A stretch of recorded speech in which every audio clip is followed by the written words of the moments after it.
The idea that somehow, I mean, part of the tweet was if Ben Carson is president, he can, handle these racial issues that Obama could not. So obviously that was a slight at President Obama for not for all race relations in the United States not being solved under his two-term presidency, as if that was a magical thing that was going to happen after hundreds of years out there. Right. But the idea that a person of darker skin color, that is their role as president of the United States, I find to be very limiting and somewhat insulting, to be honest. Because as president of the United States, you represent the whole country, and in some ways, you represent everyone and no one simultaneously. You do the interests of the country over the people, or you represent every single person in the country. The idea that Ben Carson, I mean, nowhere is it he's going to represent all the neurosurgeons of the world. Finally, a real surgeon. Finally, a real whatever. I mean, no, they use skin color only, and I think that's very limiting towards the person. That is what's being seen and not other attributes that are there. Yeah. I mean, absolutely. I mean, that's the Rush Limbaugh, not to bring him up, but I will. Rush Limbaugh, when many years ago, early in President Obama's term, he made the comment about if President Obama can't, no, actually, this was during the election cycle, 2008, where they were trying to get votes for the bailout, for the stimulus package and the bailout. And Rush Limbaugh said this early on. He said, if President Obama can't get and win over the CBC, the Congressional Black Caucus, then what good is he? Right. And so there's been this expectation that the black president or the black candidate for president has to serve and do all the things, fix all the black problems in America, one, then two, be a great racial healer and do things that are only relevant to his color, notwithstanding the fact that he has so much more that he represents and so much more that he could do. But that trope that you just described has been present with President Obama since even before he was elected into office. And Rupert Murdoch played directly into that, saying that, well, we're going to get us a real black president, translation, a black guy who fits neatly into our conservative paradigm, and he's going to fix all of the racial animus in the country. Translation, all the people who've been creating dog whistles and racial animus in the country over the last few years, we just didn't like President Obama, so that when Ben Carson gets into office, everything will be better because we like him, because he fits our agenda. I didn't really want to go too much into the political side of it, but if you want to, we can dig into it more, because I think it just speaks volumes of the power of the media machine that Rupert Murdoch controls, and the quickness with which they can prop up somebody and simultaneously tear down somebody. Whereas we've seen the appropriation of Dr. King happen over a series of years. Right now, it's like it's in real time. We see where someone is propped up and another person is torn down in a matter of seconds and before I move too quickly, I don't know if you want to drop anything there. Oh, sure. Let's just do a thought exercise. Let's remove the racial card and let's just walk through the same model. All right, Hillary Clinton becomes the nominee, or Hillary Clinton becomes president. Now all of a sudden, all women's issues are in the realm of the presidency. So women are paid less than men. Women are mistreated. Women are disempowered in certain areas. They're discriminated against. There's sexual harassment. All those now become presidential issues, where under a Jeb Bush presidency, they would not. Or under a Ben Carson presidency, they would not. Exactly. So the idea of, but if it is a white male in the president's, sitting in the president's area, all of a sudden it's not all white male issues. It's not like, finally the white male anger is going to be handled because we have a Jeb Bush in there. So it's a double standard. If it is someone that's other than a white male in there, the issues are token to the woman, the man, the skin color, whatever it is. If it's a white male in there, statesman, no matter however you look at it. And so there is this double standard giving primacy or privilege to a white male who's historically held that office. I like that exercise, particularly because it exposes the hypocrisy, well, I like the exercise for a different reason also. I like it because it begs the question, do white male presidents not have a responsibility to address issues that are not pertinent to their immediate demographic?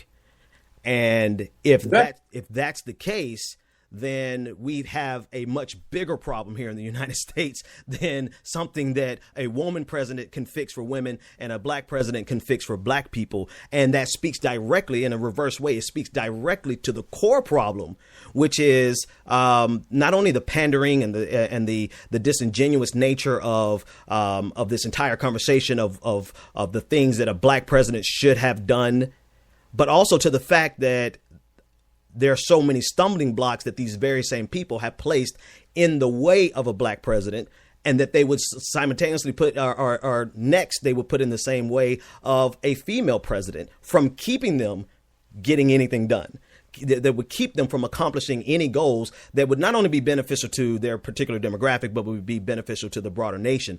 So I think that thought experiment, I think we should write something up on that. I like that because the reverse shows, it exposes glaringly that there's a perception that they have no responsibility to any demographic other than the one that they immediately represent. Which takes me to, go ahead. We're talking black, male, female. Don't forget, large Hispanic population in the United States growing, and Hispanic people running for president. So, I mean, even that is out there. So, I mean, things are changing, and this is, we're trying to adapt to this as a society as we're moving away from a dominant white male Here's the country irony. to a more pluralistic one. Here's the irony of it. Let's say, God forbid, but no, let's say Marco Rubio got elected as a president. You know, would there be, from progressive or left-leaning circles, the pressure on Marco Rubio to fix all of the problems in the Hispanic community? Would that pressure come from the right wing and say, Marco Rubio, now you need to go in and fix all the problems for the Hispanic community? Or would he get a pass because he represents the dominant culture? He just has a Hispanic face on that dominant culture. Yeah, ironically, you're using the word pass, right? Does he get a pass or is he passing, right?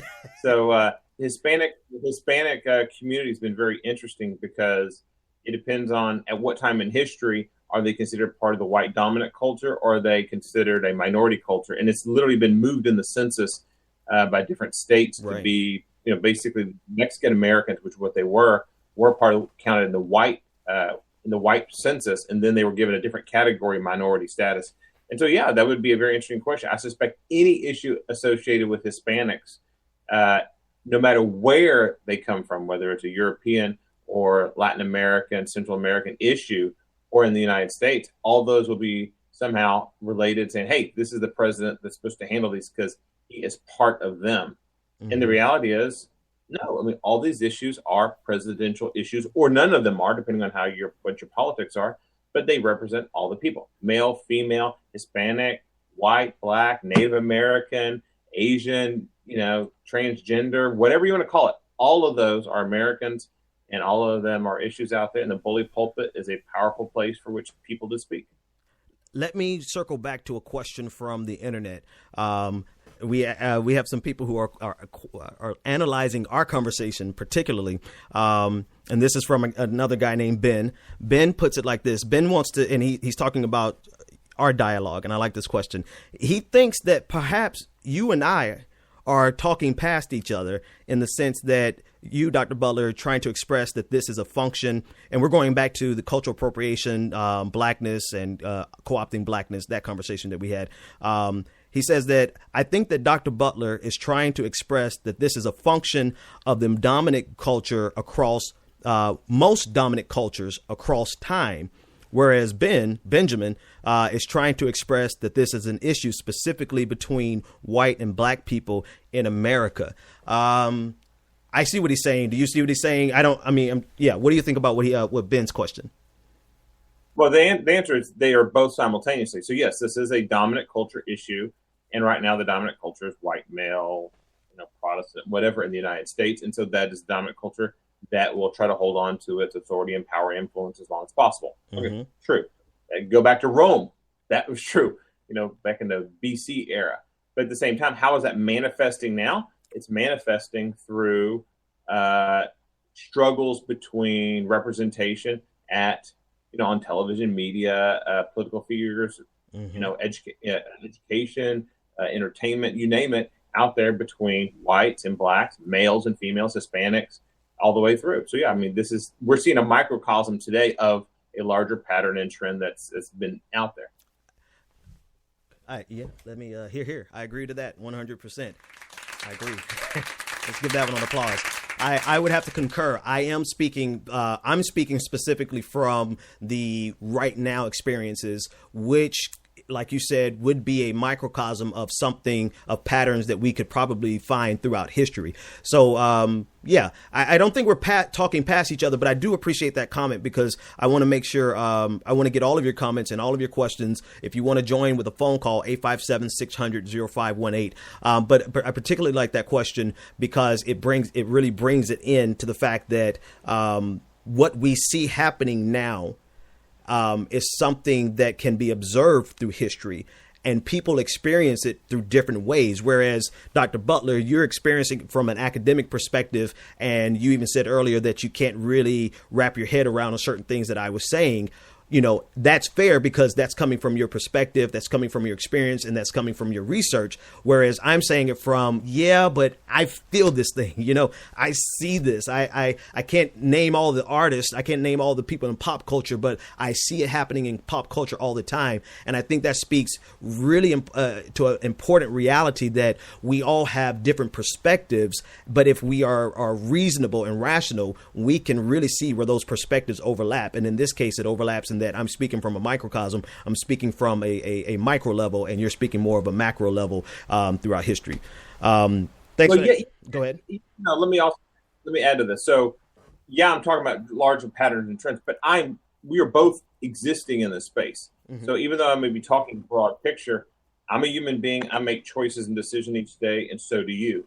And so this is something I'm very passionate about. And I don't want to leave the impression that somehow there's nothing we can do. These are giant historical currents, and we're just sort of riding the waves, and we're at the mercy. No, we have choices, and we make choices every day to influence these decisions. I make choices to buy something or not buy something, to say a certain word or not say a certain word, behave in a certain way or not behave a certain way, to not lock my door whenever a person of color walks by, or to lock the door in my car when a person of color comes by, to go to a neighborhood, not to go to a neighborhood, shop it. All these things are choices that are made. And so we, as a collective people, making individual choices can influence the outcome here. So I don't want to leave an impression to anyone like that somehow, fate's done its stuff, there's nothing we can do. No, in fact, we can all make choices. And if we make choices, we can actually move the history in the direction we want it to go. Yeah, And I don't think that's the perspective that you were leaving, or that I left with that last statement. I think the perspective that I was leaving was that if we can utilize a historical perspective, not only to help people understand what's happening right now, but also to help remedy what's happening and how to change it in the future. I didn't expressly say that, but definitely, I think it's rash. I think it's only reasonable for us to look at these trends through history, because this is nothing new. I can sum it all up with that. What we're seeing right now today is nothing new. This has been happening throughout any relationship of a dominant and a subdominant culture. Any relationship of power structure that you see like that. We can see that. You guys okay over there? Sorry. No, come on, quick. I'm sorry. We got a visitor here. Okay. Come on in here. Look, we're live on the radio. This is Margaret. Get down here. This is Margaret. Hey. That's Ben Dixon. Hi, Margaret. How you doing, Mr. Dixon? I'm doing well. Glad to have you. Live radio. Really quick. Yeah, we're doing a live show. So, let me circle back to the. I apologize for interrupting the show. I apologize. Oh, I'm sorry. Go ahead. Great seeing you. You too. Take care. All right, I ain't seen this dude. Bye. See you later. All right. Well. Yeah, that's live. That's live radio, ladies and gentlemen. That's live radio. Okay, so back to what I was saying: the dominant and the subculture, that power structure throughout history lends information to what we see right now. And so it's something that, and not that we throw our hands up and say there's nothing that we can do about, but we also say that let's look at historical trends and identify where that path